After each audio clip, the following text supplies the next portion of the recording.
everybody, it's Amy here from Consortium Private Wealth again. I thought I'd do a quick video today on an emergency fund. So I'm going to define an emergency, tell you how much you need and tell you where you should put it. Now I'm going to start with what an emergency is not, because a lot of people think they've got this emergency fund there and they can spend it on certain things that you definitely should not be spending it on. Now the first thing is holidays.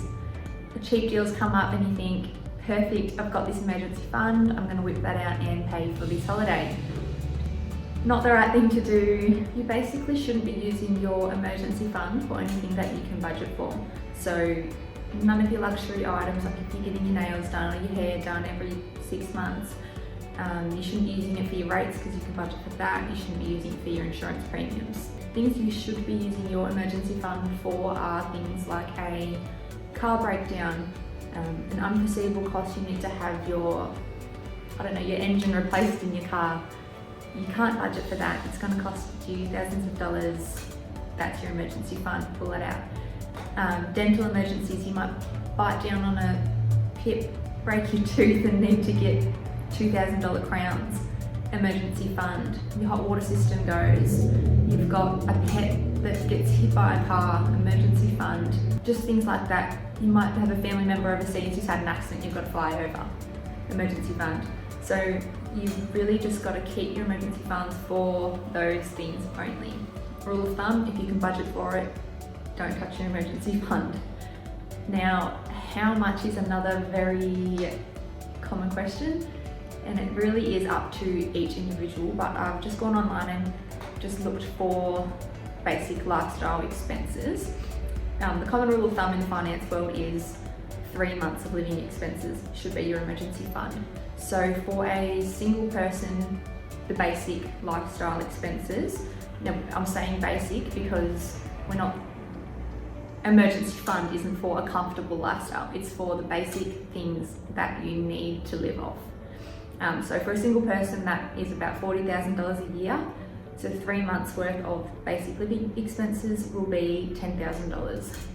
That's your emergency fund. For a couple, the basic living expenses per year is $50,000. So between the two of you, that should be, as in between the two people in the couple, that should be $12,000 of an emergency fund. You might split it up and go 6 and 6 each, but $12,000 is 3 months. And another reason that they say 3 months is a great rule is if you've got your income protection in place, even if you do end up getting the cover granted, it might take up to 3 months to receive the first payment. So that will get you through that waiting period of time.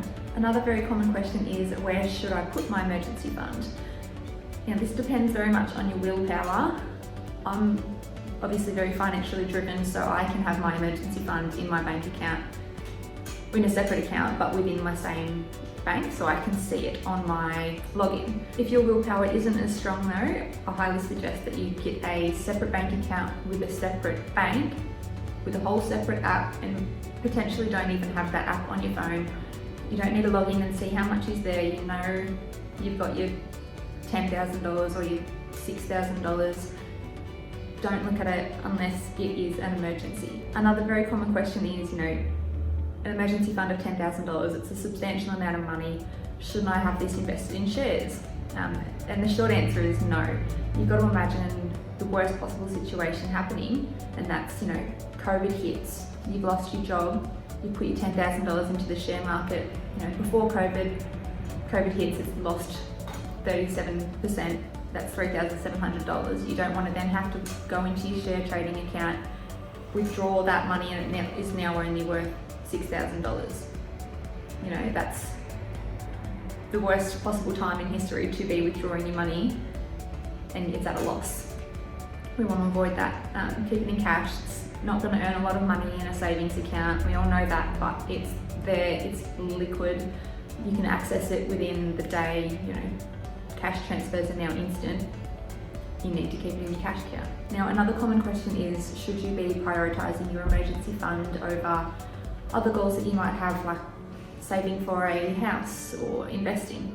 I would say prioritize that above all your other goals, other than clearing your short-term debts or your consumer debts. If you've got, Afterpay and all the other buy now, pay laters, pay them off, and then put all your money towards, all your spare money towards your emergency fund. Once you've got that solidified, you're done. You're literally done. You can start investing and start saving for your house.